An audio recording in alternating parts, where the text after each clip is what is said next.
हाँ जी, तुसी सुन रहे हो जी रेडियो हांजी 1674 AM। मैं गुरजोत सिंह सोढ़ी ते वेला हो गया जी इस वक्त डॉक्टर सिंह दे नाल तुहाडी एक क्लास लवाउण दा जी। वो क्लास काहदी है जी? अंग्रेजी दी। वो क्लास अंग्रेजी दे बारे चर्चा विशा किस तरीके दे नाल तुसी आयल्स PTE इन्हां सारे एग्जाम्स दे विच वधिया जिहड़ी है स्कोरिंग हासिल कर सकदे हो, या फिर नहीं भी एग्जाम देना फिर भी तुसी अंग्रेजी दे बारे जानना चाਹੁੰਦੇ ਹੋ। बहुत सोहने तरीके ਦੇ ਨਾਲ ਡਾਕਟਰ ਸਿੰਘ ਜਿਹੜਾ ਸਾਨੂੰ ਦੱਸਦੇ ਨੇ ਸਾਰਾ ਕੁਝ। ਉਹ ਇਸ ਵਕਤ ਸਾਡੇ ਨਾਲ ਨੇ, ਆਪਾਂ ਉਹਨਾਂ ਨੂੰ ਕਰਦੇ ਹਾਂ ਔਨ 에ਅਰ ਅਗਲੀ ਆਵਾਜ਼ ਤੇ ਅਗਲਾ ਪ੍ਰੋਗਰਾਮ ਸਾਰੇ ਦਾ ਸਾਰਾ ਦੇਖਣਗੇ ਡਾਕਟਰ ਸਿੰਘ। ਹਾਂਜੀ ਡਾਕਟਰ ਸਿੰਘ, ਤੁਸੀਂ ਔਨ 에ਅਰ ਹੋ ਜੀ। ਹਾਂਜੀ, ਬਹੁਤ ਬਹੁਤ ਧੰਨਵਾਦ ਗੁਰਜੋਤ ਇਸ ਓਪਰਚੁਨਿਟੀ ਵਾਸਤੇ, ਔਰ ਸਾਰੇ ਹੀ ਸੁਣ ਰਹੇ ਸਰੋਤਿਆਂ ਦਾ ਇੱਕ ਵਾਰੀ ਸਾਰਿਆਂ ਨੂੰ ਜੀ ਆਇਆਂ ਨੂੰ ਵੈਲਕਮ ਟੂ ਦਿਸ ਸ਼ੋ। ਸੋ ਅੱਜ ਅਸੀਂ ਸਭ ਤੋਂ ਪਹਿਲਾਂ ਐਸੇਸ ਤੋਂ ਪਹਿਲਾਂ ਰਾਦਰ ਅਸੀਂ ਥੋੜ੍ਹੇ ਜਿਹੇ ਮਾਡਲ ਵਰਡਸ ਕਰਾਂਗੇ ਜਿਨ੍ਹਾਂ ਨੂੰ ਓਬਲੀਗੇਸ਼ਨ ਤੇ ਐਬਿਲਿਟੀ ਵਾਸਤੇ ਇਸਤੇਮਾਲ ਕੀਤਾ ਜਾਂਦਾ ਹੈ। ਜਿਸ ਤਰ੍ਹਾਂ ਕੋਈ ਨਾ ਕੋਈ ਗ੍ਰਾਮੈਟੀਕਲ ਆਸਪੈਕਟ ਜ਼ਰੂਰ ਆਪਾਂ ਹਰ ਵੀਕ ਡਿਸਕਸ ਕਰਦੇ ਹਾਂ, ਇੱਦਾਂ ਹੀ ਅੱਜ ਜਿਹੜਾ ਹੈ ਉਹ ਹੈਗਾ modal words for obligation and ability. Ability ਜਿਹੜੀ ਹੁੰਦੀ ਹੈ ਤੇ ਓਬਲੀਗੇਸ਼ਨ ਹੁੰਦੀ ਹੈ, ਇਹਨਾਂ ਦਾ ਬਹੁਤ ਇਸਤੇਮਾਲ ਰੋਜ਼ਮਰਾ ਦੀ ਲੈਂਗੁਏਜ ਹੁੰਦਾ, ਡੇਲੀ ਲੈਂਗੁਏਜ ਦੇ ਵਿੱਚ। ਔਰ ਅਸੀਂ ਗੱਲ ਕਰ ਰਹੇ ਸੀ model verbs the. Model verbs can be used for present and future obligation and ability in the following ways. Can. First word that we would take into consideration would be can. Can is used to express ability. I can drive a car. Can is used to express ability. I can drive a car. So I can go and pick my vegetables. So, ਏਦਾਂ ਹੀ ਇਹਦੇ ਵਿੱਚ ability express ਹੁੰਦੀ ਹੈ। Ability express ਹੋਣ ਦੇ ਨਾਲ ਨਾਲ ਸਭ ਤੋਂ ਇੰਪੋਰਟੈਂਟਲੀ ਅਸੀਂ ਦੇਖਣਾ ਹੈ ਹੋਰ ਕੀ ਕੀ ਅਸੀਂ ਕੈਨ ਦੇ ਨਾਲ ਲਿਖ ਸਕਦੇ ਹਾਂ। ਹੋਰ ਅਸੀਂ ਲਿਖ ਸਕਦੇ ਹਾਂ to request and give permission. Can I use your car? So yes you can. To request, can I use your car? To give permission, yes you can. So can is used to express ability. I can drive a car. Can is used to request, can I use your car? And can is used to give permission, yes, you can. Then can is again used to say that something is allowed. You can eat in this room. You can eat in this room means you are allowed to eat. So let's revise. Can is used to express ability. I can drive a car. Can is used to request. Can I use your car? Can is used to give permission. Yes, you can. Can is used to say that something is allowed. You can eat in this room. So it gives you the permission. It is allowed for you to eat in this room. Then comes cannot, or predominantly we call it can't. This is used to express inability. I can't find my key. I can't find my keys. Then, to express the denial of permission or to deny permission. Can I use your car? No, you can't. Then, it is used to say that something is not allowed. You can't take money.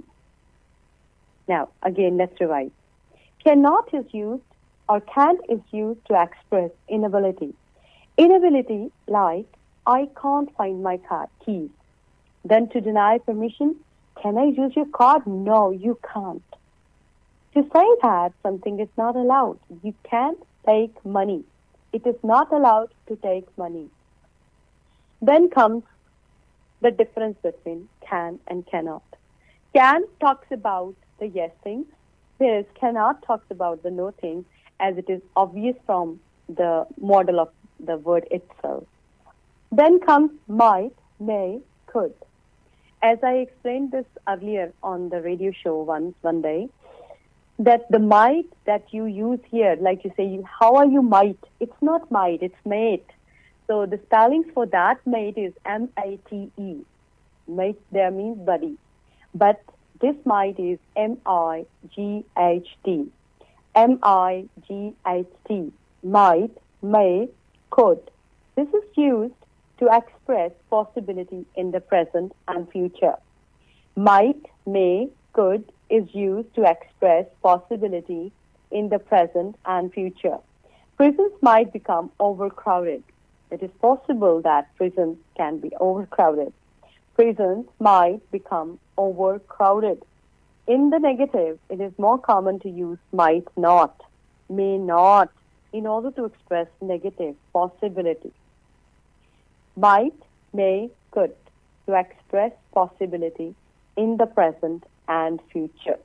The first word that we did under the model words was can, second was can't or cannot, and third was a category that explains might, may, could. The first one is to express ability. Can is used to express ability, to request and give permission, to say that something is allowed.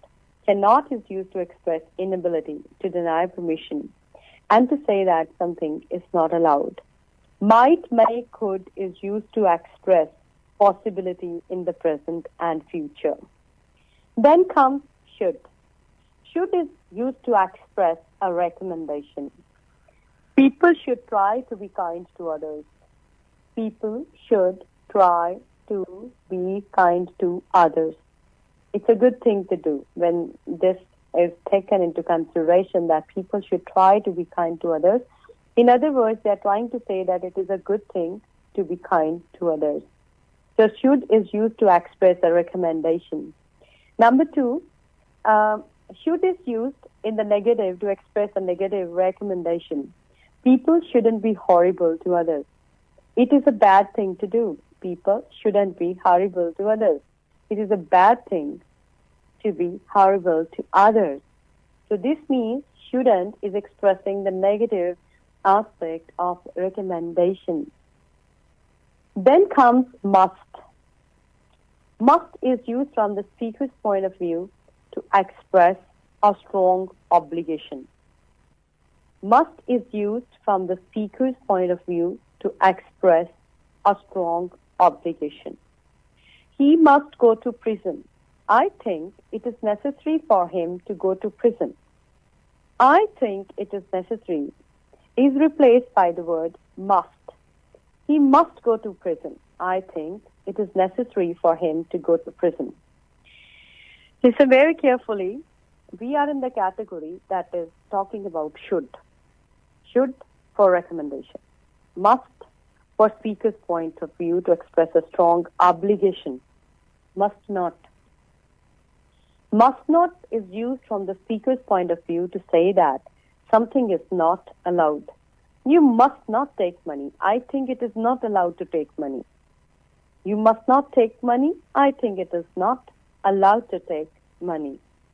All of these model words are used with another main verb and without to. There is no third person construction. Example, he must go to prison. He must to go to prison. That is wrong.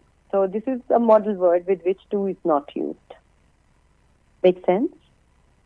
This is making sense like can, cannot, might, may, could, should, should not, must, and must not. Now let's move to the category that would be taking us towards model constructions using to as a semi-modal verb. Ought to express a recommendation, like should. Ought to. People ought to be kind to others. People ought to be kind to others. Ought to. O-U-G-H-T. Ought to. Ought to is equal to must and should. Ought to is equal to must and should. This construction is very less common in the negative. Ought not to is very rarely used. So ought to is a word where we really want to give a very strong recommendation. You ought to attend his wedding ceremony. You ought to fill up the Australian census form. This means we must do it. It is a strong recommendation. Make sense? So after that, we have got have to. Have to is used to express a strong objective obligation. Have to is used to express strong objective obligation. People have to follow the law, means it is required that people should follow the law. Have to is equal to it is required. Have to is equal to it is required. Pay attention to these parts. This is very important for everyday English, as well as it is important when we are sitting for the English competitive exams, for our registrations, or for our permanent residency purposes.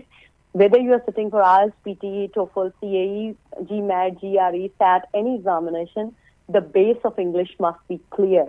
If that is clear, then we are able to work more harder to score higher. But the thing, if we are not very strong in the fundamentals, then we fail to understand the objectives, or we are not able to do the analysis of the exam that we are appearing in. Does it make sense? I hope it makes sense that these words are very important. After have to, we have got don't have to. Don't have to is used to express that something is a matter of choice and not necessary. Don't have to is used to express that something is a matter of choice and not necessary. You don't have to pay the fine today. You can pay today if you want, but it is not necessary. You don't have to pay the fine today. You can pay today if you want, but it is not necessary. Make sense? Does it make sense to you? Yes. I hope this is coming to your mind. Let's revise this. Ought to. Ought to is used to express a recommendation. People ought to be kind to others. Have to is used to express a strong objective obligation. People have to follow the law. Don't have to is used to express that something is a matter of choice and not necessary. So this is pretty much about the modal words. Modal verbs are very important.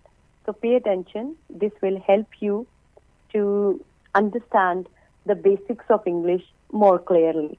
This is helpful in the listening module, where they always try to deviate you from the actual word. For example, they want to say, this must be done. They give you in the multiple choice or in the blanks, have to. So you must know that they can be interchangeably used. So it is a possibility.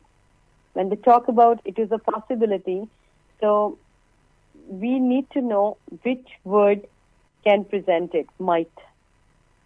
And when they say that ability, they're expressing the ability to do something, they would be using the word can.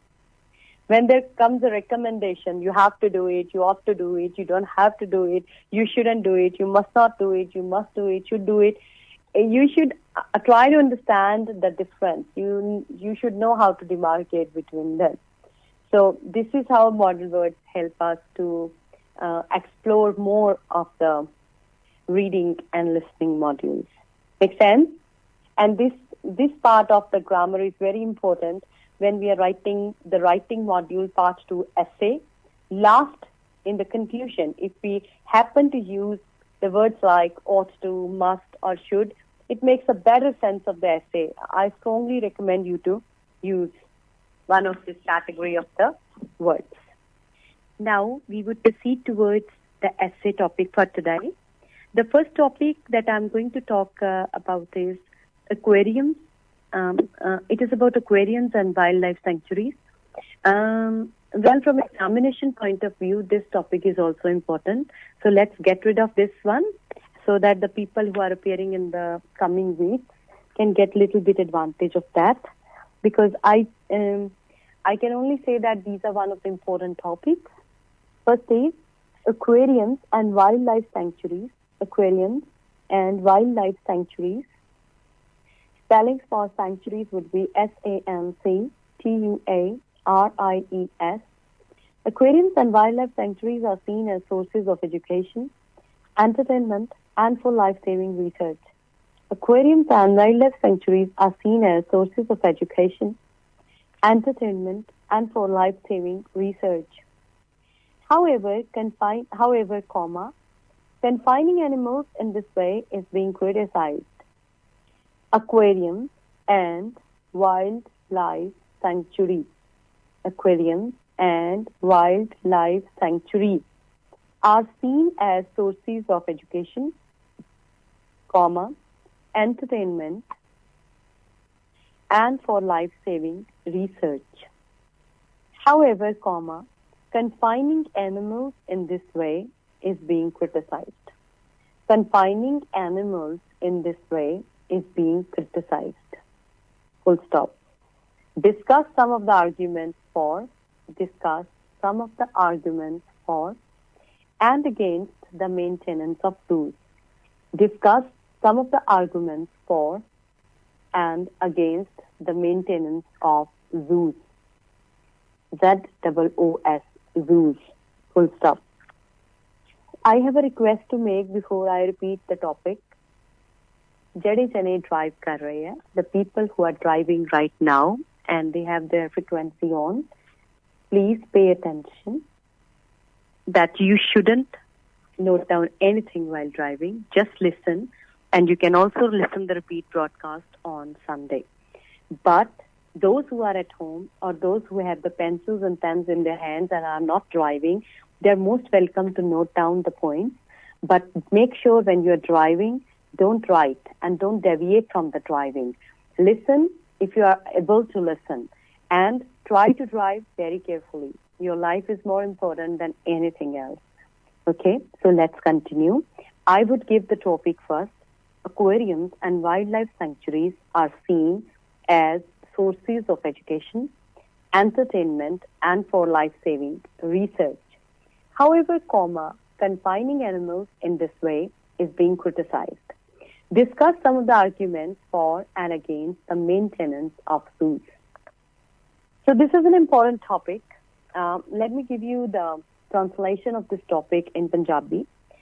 He says that aquariums and wildlife sanctuaries, जिन्हां दे विच aquariums होंदे हैं जिन्हां च पानी वाले animals जानवर रखे जाते हैं ते wildlife sanctuaries ਉਹ ਹੁੰਦੀਆਂ ਜਿੱਥੇ animals ਜਿਹੜੇ ਹੈਗੇ ਆ ਉਹ ਰੱਖੇ ਜਾਂਦੇ ਆ ਉਹਨਾਂ ਨੂੰ cages ਵਿੱਚ ਜ਼ਿਆਦਾ ਬੰਦ ਨਹੀਂ ਕੀਤਾ ਜਾਂਦਾ but ਰੱਖਿਆ ਆਪਣੀ ਨਿਗਰਾਨੀ ਦੇ ਵਿੱਚ ਹੀ ਜਾਂਦਾ ਹੈ.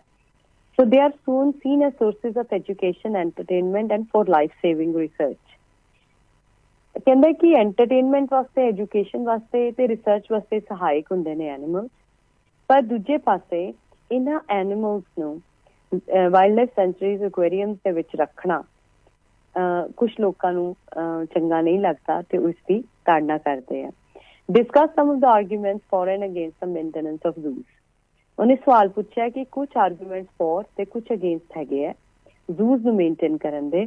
ਤੁਸੀਂ ਉਹ ਦੋਨੋਂ ਆਰਗੂਮੈਂਟਸ ਨੂੰ ਡਿਸਕਸ ਕਰੋ, ਦੋਨੋਂ ਪਾਸੇ, ਫੇਵਰ ਵਾਲੇ ਵੀ ਤੇ ਅਗੇਂਸਟ ਵਾਲੇ ਵੀ, ਦੋਨਾਂ ਪਾਸਿਆਂ ਦੀ ਗੱਲ ਕਰੋ. ਸੋ ਅਗਰ ਦੇਖਿਆ ਜਾਏ ਤੇ ਸਭ ਤੋਂ ਪਹਿਲਾਂ ਆਏਗੀ ਇੰਟਰੋਡਕਸ਼ਨ, ਫਿਰ ਆਏਗਾ ਨੈਕਸਟ ਪੈਰਾਗ੍ਰਾਫ ਜਿਹਦੇ ਵਿੱਚ ਅਸੀਂ ਗੱਲ ਕਰ ਸਕਦੇ ਹਾਂ to favour aquariums, wildlife sanctuaries and zoos. ਫਿਰ ਅਗਲੇ ਪੈਰਾਗ੍ਰਾਫ ਅਸੀਂ ਗੱਲ ਕਰਾਂਗੇ against maintaining aquariums, wildlife sanctuaries and zoos. ਤੇ ਫਿਰ ਉਸ ਤੋਂ ਬਾਅਦ conclude ਕਰ ਦਾਂਗੇ. Let's talk about the introduction first. It is observed by many people. It is seen by many people. It is claimed by many people, whatever you want to say. You can say some people discern the fact that aquariums and zoos give people the information and education needed for doing life-saving researches and also acts as a source of entertainment. Full stop. On the contrary, one set of people disclaim this approach and further claim that putting animals in a place which is not their natural habitat is cruel. Full stop. This essay would analyze both the perceptions and would try to reach a logical conclusion. This is how the introduction can be framed. After that, we have got certain main points for the motion, for the argument. The first point is they are a good source of education and entertainment. Then after that, research can be conducted on animal diseases. It enables the veterinary doctors to pursue their researches. For example, several bacteria and viruses causing diseases to animals are also affecting human beings. For example, swine flu, bird flu. These are some of the diseases, allergies, which affect animals as well as human beings. If we keep the animals in aquariums and zoos, we would be able to save our wildlife from getting extinct, because we would be able to do the captive breeding. We would be able to help the animals take up their legacy, because they can do the reproduction that can be artificially generated. Captive breeding can be done. In this way, we can save the species of animals. If they are kept in the natural habitat, the species can sometimes not be saved. So, let's have a look on the points which go against the argument. Against the argument, which points come? The first point that comes under against motion, they are birds and animals who live in their natural habitats are more happier than the animals that are kept in captivity. Elephant lives for 120 years in the forest, but in captivity it lives less than 50 years. This is one of the perfect examples that comes from the Thailand, where that nation or that part of the world which is known as land of white elephants. So this is a study conducted by several groups which say that if animal is naturally being brought up, they live for a long period of time, whereas if they are reared and reproduced in captivity, they live for a less number of years. Then we can say that the people who claim that life-saving researches are needed to do on animals, that's why they are kept in aquariums, wildlife sanctuaries and zoos. Whereas some people who disclaim this approach say that there are some scientists who do really very hard research on this subject, and excellent study material is available on some of the libraries, some of the TV channels like National Geographic, Discovery, Animal Planet. They're also good sources of entertainment and education about the animal life to the world. It is not very necessary to have so many zoos, aquariums, and sanctuaries. If some have been built, that's fine, but more and more should not come up. We should not destroy, and we should not deprive of the natural habitat for the animals. After that, we have got, they say that many times the argument is done, there is hunger, poverty, starvation, and malnutrition among human beings, and still we spend resources and resources to feed animals in zoos, aquariums, and sanctuaries. Contrarily, they can find the food themselves in the natural habitat, but we do a kind of spoon feeding. So we ignore human beings for this hunger, for their poverty, for their starvation, but we try to feed the animals for our financial projects, which is unjustifiable, because their natural habitats are the best for them. So these are some of the points that can go against the motion for this topic. And then comes a conclusion which is very important.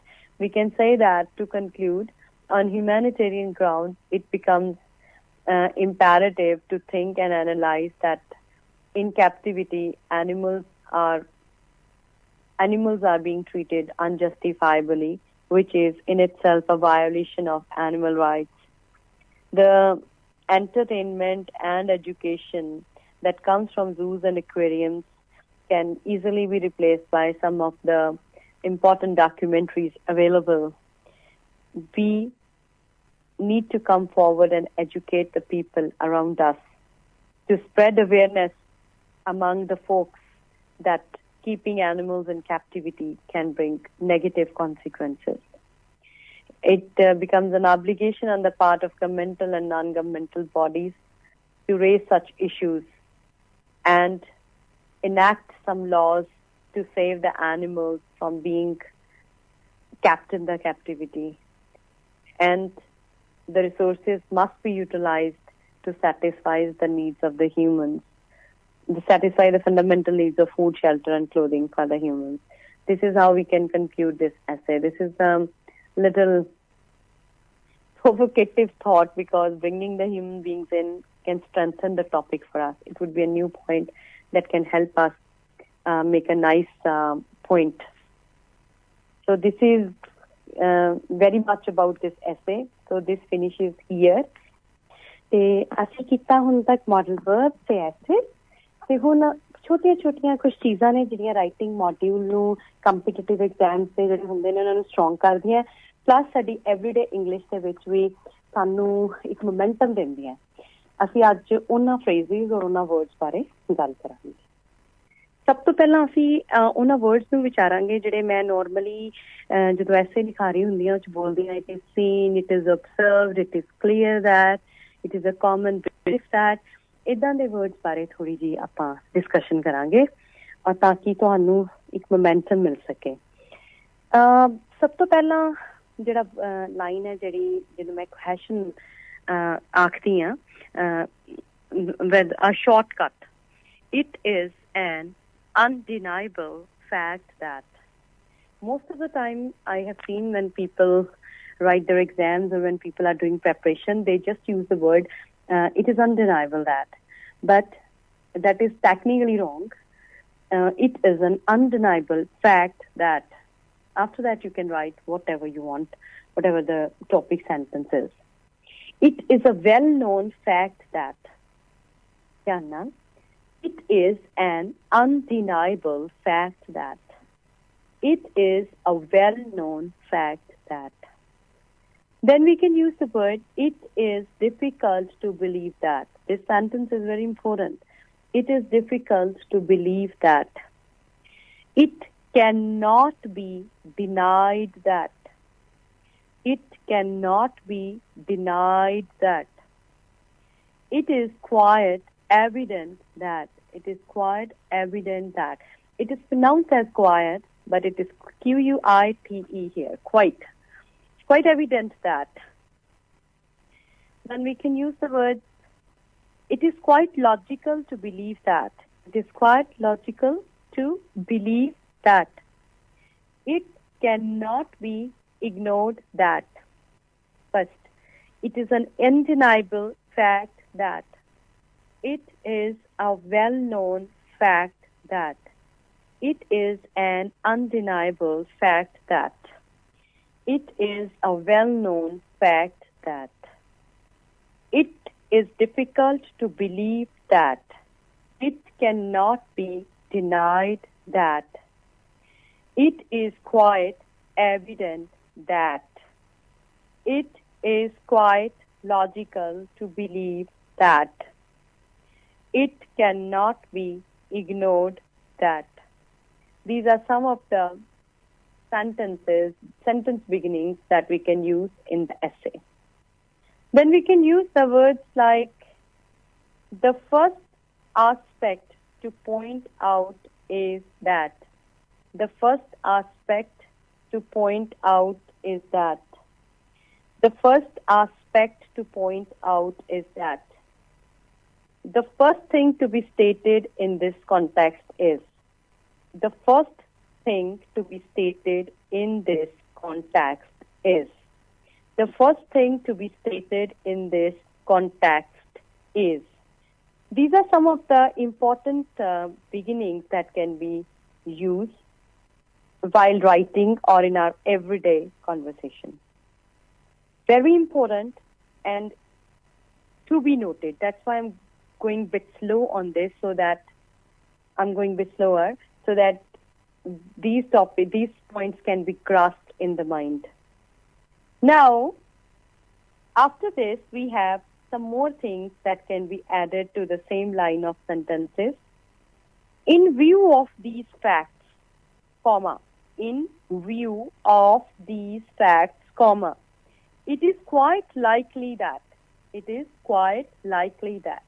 Now, all these words that I have been talking about, these sentence liners, they can be used in the examination at any point of time. It is not necessary that they should be used only in the introduction. They can be used anywhere, wherever we are trying to put up the viewpoint or we are trying to express the common view of people. These words can be used at any point of time. So after this, we have got certain other aspects that must be kept in mind. while writing an exam. There are some synonyms. For example, you want to say, this is a fully packed show or packed audience. We can say that the hall looked very denser. Or we can say, when we say, this country has got huge population, we can say, this country is densely populated. D-E-N-S-E. Dense. Dense means बहुत ज़्यादा. पर dense word हैगा ये use जेड़ा हुंदा है इनू बहुत ध्यान दे नाल असी use करदे हां और densely populated. Most of the time this is used in collaboration with the word population. Then comes another word, disclose. Disclose. Disclose means reveal. Reveal. But we never say the bar graph discloses the fact that. We say the bar graph reveals the fact that. There are certain words that cannot be used. Then we take the help of the synonyms. Synonyms, or we take the help of the interchangeable words, same meaning words, to replace those things. Then comes the word fervor. F-E-R-V-O-R, fervor. Or F-E-R-V-O-U-R, fervor. Fervor means passion, intensity. Passion or intensity. This is also an important word to use. Then comes describe. Describe is narrate, recite, relate. Describe is narrate, recite, relate. This is also a very important word. Describe also means elaborate, explain. Then comes the word category. Category is another word that can be used. Classification. Category means classification or division. Category means classification or division. Classification or division. Then comes avoid. Avoid is ignore and shun. Avoid is ignore and shun. S-H-U-N. Then comes another word that is used in the essays most of the time. Evaluate. Evaluate. Evaluate is appraisal. Evaluation is appraisal. Evaluate is appraise. A-P-P-R-A-I-S-E. A-P-P-R-A-I-S-E. Appraise. Appraise, judge. The next word is durable.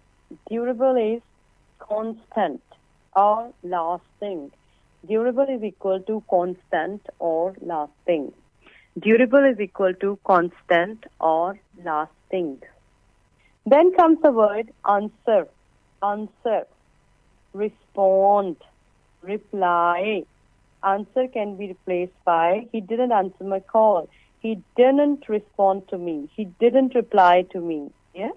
So these words can be used interchangeably as well. And this is pretty much for today. And see you next week at 5 p.m. Stay tuned for a repeat broadcast on Sunday in the afternoon. So you can go to Radio Haanji's Facebook page and see for more updates when the program is repeated. And next Tuesday, same time, I'll see you again. For now, I take a leave. Thank you so much for listening. Keep listening Radio Haanji. Stay tuned on 1674 AM. This was Rasna Ji from Singh IELTS. So I would come next Tuesday at 5 p.m. Bye-bye for now.